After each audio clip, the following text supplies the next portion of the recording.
Ma'am న్యాచురల్గా pregnancy వచ్చింది, ఇన్నిసార్లు స్కానింగ్స్ చేయడం బేబీకి ఏమీ హార్మ్ఫుల్గా ఉండదా మ్యామ్? వెరీ గుడ్ క్వశ్చన్ అమ్మా. సో ఇది కామన్ క్వశ్చన్ అనమాట. విన్నారా? ప్రెగ్నెన్సీ న్యాచురల్ బట్ స్కాన్స్ ఎక్కువ చేస్తున్నారని భయం, చాలామందికి భయం ఉంటుంది. సో ఈరోజు 4 ఇంపార్టెంట్ స్కాన్ న్యాచురల్ ప్రెగ్నెన్సీలో ఏది అంటే, ఫస్ట్ ఎర్లీ ప్రెగ్నెన్సీ స్కాన్ ఎప్పుడు చేస్తారంటే 6 to 9 వీక్స్లో. ఈ స్కాన్లో హార్ట్ బీట్ అనేది baby viability scan and then ectopic pregnancy అనేది రూల్ అవుట్ చేసుకోవాలి. So very important. Second scan అనేది ఎన్టీ స్కాన్ 9 to 11 వీక్స్లో చేస్తారు. ఇది బేబీది స్కిన్ ఫోల్డ్ ఉంటుంది నెక్ దగ్గర, అది చూస్తారు.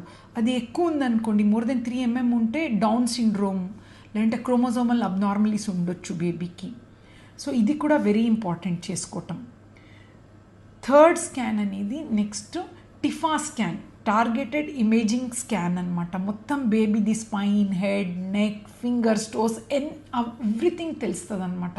So baby anomalies rule out చేస్తామన్నట్టు. Very very important, mandatory.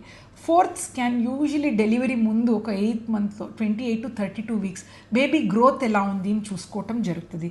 ఈ 4 స్కాన్ వెరీ మ్యాండేటరీ న్యాచురల్ ప్రెగ్నెన్సీలో. కొన్ని సిచ్యుయేషన్లో హై రిస్క్ ప్రెగ్నెన్సీ అంటారు, షుగర్, బీపీ, థైరాయిడ్ ఏదైనా ప్రాబ్లం ఉన్నప్పుడు ఇంకా 2 to 3 ఎక్స్ట్రా స్కాన్ చేస్తారు. అదేంటంటే ఎకో అనేది బేబీ హార్ట్కి ఏదైనా ప్రాబ్లం ఉందా, అది 18 to 24 వీక్స్లో చేస్తారు. ఇంకా తర్వాత డాప్లర్స్, బేబీకి వాస్క్యులారిటీ, బ్లడ్ సర్క్యులేషన్, ఆహారం అందుతుందా అని చూసుకుంటారనమాట. So these are important scans. Thank you.